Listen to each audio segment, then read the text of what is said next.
우리 당은 어제 부자 감세 처리 없는 서민 증세 반대한다는 내년도 예산안 심사의 기본 방향을 천명을 했음을 다시 한번 밝힙니다. 그러면은 제31차 원내대책회의를 시작을 하겠습니다. 먼저 박영선 국민공감혁신위원장의 모두 발언이 있겠습니다. 네, 지금 나라 살림이 엉망입니다. 올해 세수 부족 예산 규모가 약 10조 원, 그리고 내년도 적자 재정에 따른 국채 발행 규모가 33조 원입니다. 이러한 상황에서 정부의 대책이라는 게 서민 증세, 다시 말하면 서민의 허리를 휘게 하는 정책으로 적자를 메우겠다라는 것입니다. 박근혜 정권이 450조가 넘는 사내 유보금을 쌓아두고 있는 재벌 대기업의 세금 감면을 고집을 하면서 하루하루 삶이 고단한 서민들의 등골만 휘게 하고 있습니다. 오죽하면 경제성장 4%라는 목표 수치는 의미가 없는 것이고 가계소득 성장 4%로 바뀌어야 한다는 주장이 비등하고 있는 실정입니다. 경제가 성장해봤자 결국 대기업, 재벌, 특권층이 그 성장의 득을 다 가져간다는 이야기죠. 그도 그럴 수밖에 없는 것이 정부가 기업 오너의 자녀에게 1,000억 원까지 상속세를 내지 않도록 가업 상속 공제라는 것을 만들고 새누리당도 여기에 발맞춰서 손자에게 교육비 명목으로 증여를 하면 1억 원까지 증여세를 면제해주는 법안을 발의했습니다. 이 정권이 부의 대물림을 장려하는 부자 지킴이 정권임을 다시 한번 명백하게 증명한 것입니다. 국회를 대통령 발밑에 두겠다고 선언한 박근혜 대통령이 내일 출국합니다. 유례없는 갈등, 독선, 아집의 소용돌이 속에서 정치에 대한 국민들의 불신이 팽배한 가운데 다시 외국 방문길에 오릅니다.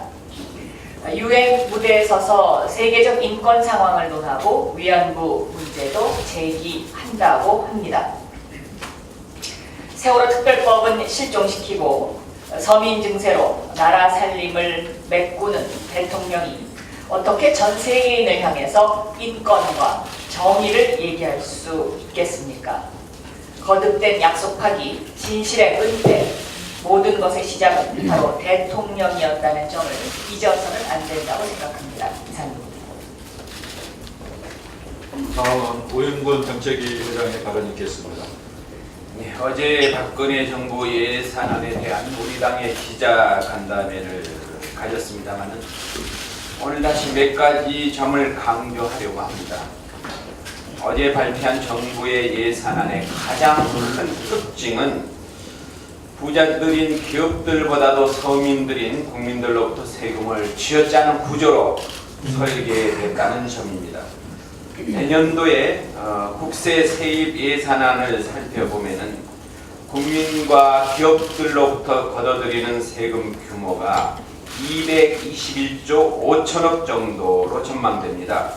올해보다 5조 1천억 정도 증가한 규모입니다. 그런데 그 중에서 5조 1천억 중에서 기업들이 부담하는 몫은 단 1,000억 원에 불과하고 일반 서민들이 5조를 부담하게 되어 있습니다. 가장 큰 더 심각한 문제는 이 기업보다도 국민 세부담이 점점 더 고착화되고 있다는 점입니다. 2012년도 45조 9천억 원이었던 법인세 수입이 지난해는 43조 9천억 원으로 오히려 줄어들었습니다. 올해도 정부는 당초에 46조의 법인세 수입을 예상했지만 내부적으로는 2조를 낮춰서 44조 원 정도로 낮춰 잡았습니다. 반면에 소득세와 개별 소비세는 같은 기간 성장률과 비슷하게 성장을 한 것입니다. 몇 차례 말씀드리지만 부자들의 세금을 깎아준 상태로 그대로 놔둔 채로 서민들의 고열을 짜내는 구조로 되어 있는 내년도 예산 반드시 시정되어야 할 것으로 보여집니다. 결론적으로 재정 파탄의 우려를 해소하고 재정 건전성 회복을 위해서는 서민 증세가 아니라 부자 감세로 왜곡된 법인세 정상화가 반드시 선행되어야 할 것이다. 재벌 대기업에 대한 비과세 감면 혜택만 폐지해도 5년간 20조의 세수 확보가 가능합니다. 여기에 법인세를 정상화할 경우에 5년간 25조 5천억 원 확보할 수 있기 때문에 복지 확대로 인한 재정 부담을 해소할 수 있는 것은 물론이고 재정 적자까지 해소할 수 있다고 저희들은 판단하고 있습니다. 부자들의 주머니만 채워지고 서민들에게는 마른 수건을 쥐어짜듯 고열을 짜내는 서민 증세에 대해서 새정치민주연합은 국민들과 함께 반드시 강력하게 저지해 나갈 것입니다. 이상입니다. 다음은 박안주 의원의 쌀 관세와 관련 발언이 있겠습니다.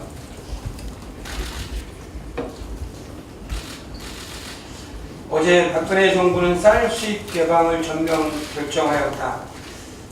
513%의 관세율을 골자로 WTO에 제출할 쌀 관세 양호표 수정안을 발표한 것이다.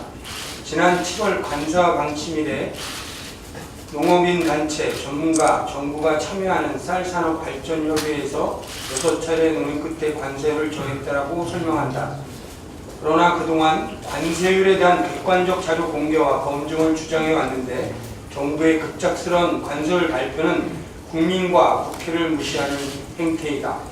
우선 앞으로 추진될 FTA나 TPP 협상에서 쌀을 양호 대상 품목에 제외할지에 대해 좀 더 명확하고 분명히 하고 있지 않다는 점이다. FTA나 TPP에서 쌀이 테이블에 올라가는 순간 정부가 발표한 513%의 관세율은 지켜질 수 없기 때문이다. 두 번째, 관세율이 정부의 입맛대로 바뀌는 것을 방지하기 위해 반드시 국회의 동의를 받는 법제화가 반드시 필요하다. 셋째, 박근혜 정부는 어제 발표한 관세율이 관철되고 유지되도록 WTO 회원국과의 협상에 만전을 기해야 할 것이다. 쌀 산업은 우리 식량 안보의 최후의 보루인과 동시에 정서적 마지노선이다. 향후 통상협정에서도 쌀은 양호 대상에서 제외할 것임을 다시 한번 강조하고 농민과 국민이 안심할 수 있는 쌀 시장 보호 대책을 촉구하는 바이다. 이상입니다. 예, 다음은 유은혜 의원께서 지방교육 재정에 대해서 발언하겠습니다.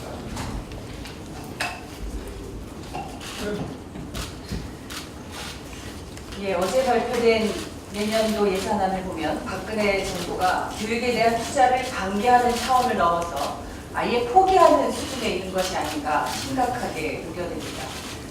교육부는 내년도 예산안이 전년도 대비 54조 2,481억 원에서 8,841억 원이 증액돼서 55조 1,322억 원으로 편성됐다 이렇게 발표했습니다만 여기에는 국립대 기성회비 대체분인 1조 3천억 원이 포함된 것을 고려하면 사실상 교육 예산은 전년 대비 감소한 것입니다.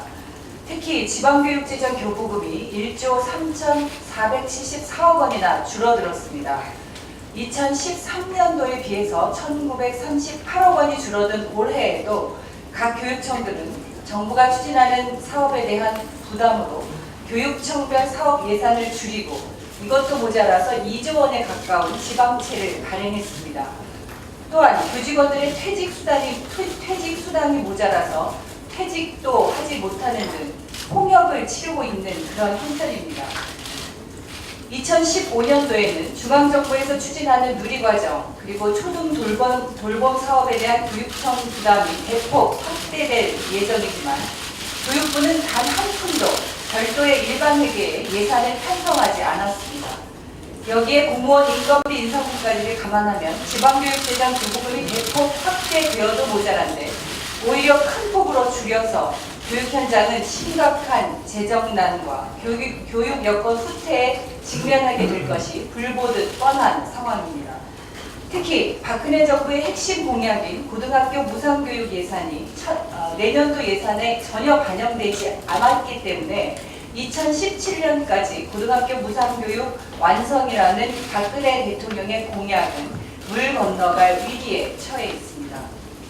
저희 새정치민주연합은 정부와 여당이 포기한 공교육 정상화를 위해서 내국세 대비 교보율을 상향 조정하는 지방교육재정교부금법 개정안을 반드시 통과시키고 이를 내년도 예산안에 반영해서 고등교육의 재정을 확충하고 그동안 약속했던 지방교육 재정 파탄이나 국립대 기성회비 문제, 고교무상교육 문제, 학교 안전시설 투자 문제 등이 해결될 수 있도록 최선을 다할 것임을 다시 한번 말씀드립니다. 이상입니다.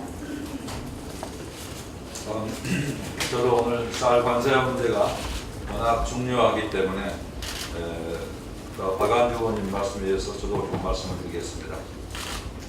정부가 18일 새누리당과 당정 협의를 통해서 발표한 쌀 관세율 513%는 일본의 1066%, 대만의 563%에 비교해도 가장 낮습니다.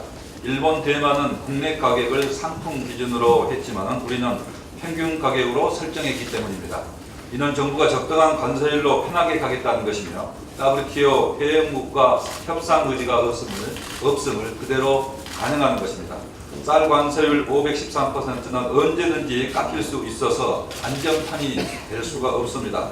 고율 관세로 인해서 의무 수입 물량 이에 추가 수입이 되지 않는다는 정부 논리를 믿을 만한 대책이 없고, 두 번째는 고율 관세를 강제적으로 유지할 수 있는 특별법 의지가 정부에 없습니다. 세 번째는 TPP, FTA에서 쌀을 양감에서 제외하겠다는 정부의 약속을 믿을 수가 없습니다.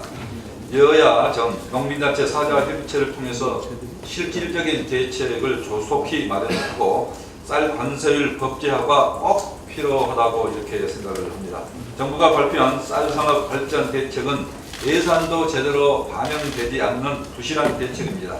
농업예산 비중은 매년 날로 줄어들고 있는 상황 속에서 쌀 산업 대책의 일환으로 정부가 약속한 정책자금 금리 인하 대책은 사라지고 농업자금 2차 보전 지원 예산은 오히려 삭감이 됐습니다.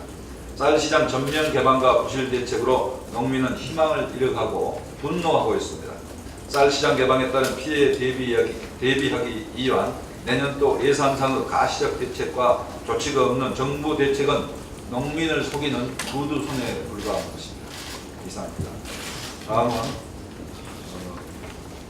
진선미 의원의 정종석 안행부 장관의 국회 예산 운운하는 망발에 대해서 담발하겠습니다.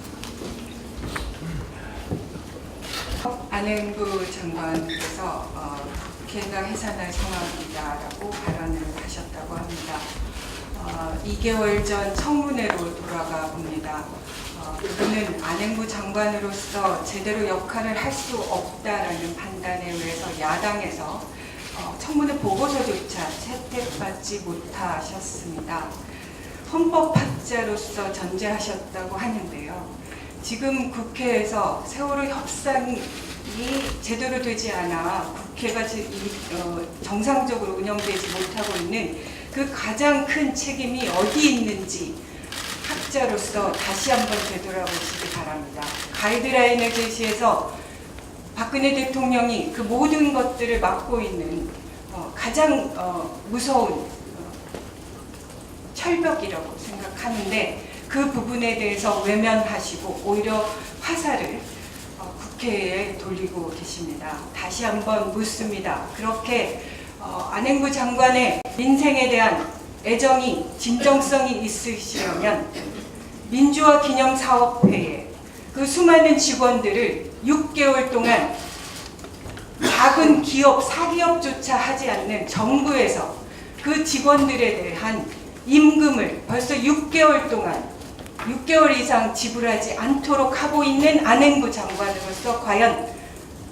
그런 말씀을 하실 수 있는 자격이 있는지 지금이라도 늦지 않습니다. 민주화 기념사업회 직원들에게 월급이라도 제대로 지급하십시오. 감사합니다. 예, 정무성 정종섭 장관처럼 이런 장관들이 대통령 주변에 있으니 제대로 소통이 되겠습니까? 정종섭 장관은 다시 대학으로 돌아가야 된다고 생각합니다. 네, 박범계 의원 발언드리겠습니다. 네, 우리 진선미 의원께서 정동섭 안행부 장관의 망발, 우리 수석께서 표현하신 망발에 대해서 잘 지적을 해주셨습니다. 대학으로 빨리 돌아가야 됩니다. 그리고 원래 헌법학자로서도 그렇게 제가 보기에는 높은 점수를 줄 만한 그런 고고한 이론과 균형 잡힌 감각, 지식을 갖고 있다고 저는 생각하지 않아온 분입니다. 그런 분이 갑자기 안행부 장관이 된다 하니 헌법 해석도 많이 꼬이는데 안행부의 업무 행정도 많이 꼬이겠다, 그렇게 생각을 했습니다.